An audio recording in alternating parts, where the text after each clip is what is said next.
चलिए दोस्तों, इस वीडियो में बात कर लेते हैं पावर स्टार पवन सिंह के नए सॉन्ग के बारे में। तो वीडियो में बने रहेगा लास्ट तक। भाई चैनल पर नए तो चैनल को जरूर सब्सक्राइब कर लीजिए भोजपुरी अपडेट के लिए। दोस्तों सबसे पहले बात कर लेते हैं पिछले वाले गाने के, जिस गाने का नाम था दिलवा ले जा रुमाल में। दोस्तों बता दें काफी दिनों बाद गाना आया था, फिर भी लगभग में अच्छा खासा रिस्पॉन्स देखने को मिला ही, और लगन में काफी गाना बज भी रहा है। क्योंकि लगन टाइप तो नहीं बोल सकते हैं, बट लगन में काफी गाना बज रहा है। दोस्तों एक और ऐसा ही गाना आप सभी के बीच आ गया है, जिस गाने का नाम है घघरी।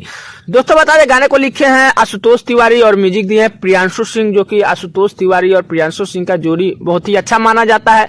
गाने को गाए हैं पावर स्टार पवन सिंह, शिल्पी राज। दोस्तों वीडियो गाने में नजर आएंगे पावर स्टार पवन सिंह और श्वेता शर्मा।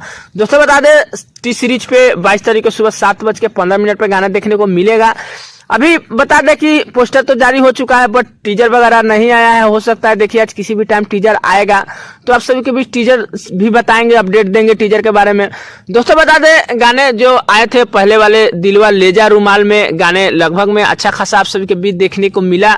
सेम वैसा ही गाना ये भी लगभग में लग रहा है, क्योंकि लगन में तो भाई एल्बम सॉन्ग है, तो लोकगीत है, थोड़ा बहुत अच्छा लगता ही है लोगों को। बाकी बता दें पावर स्टार पवन सिंह का गाना नहीं आता है, तो थोड़ा मतलब उदासी टाइप का लगता है इंडस्ट्री। बाकी दोस्तों बता दें पावर स्टार पवन सिंह का आप देखिए हफ्ते में तो एक गाना आ जाना चाहिए। बाकी देखिए जो भी होगा आगे तो पता चलेगा ही। दोस्तों एक छोटा सा अपडेट था पावर स्टार पवन सिंह के बारे में। अपडेट कैसे लगा नीचे कमेंट कर सकते हैं, चैनल पर नए सब्सक्राइब कर सकते हैं। दोस्तों वीडियो अच्छी लगी लाइक कर दीजिएगा। मिलते हैं नए कोई अपडेट में, तब तक के लिए धन्यवाद।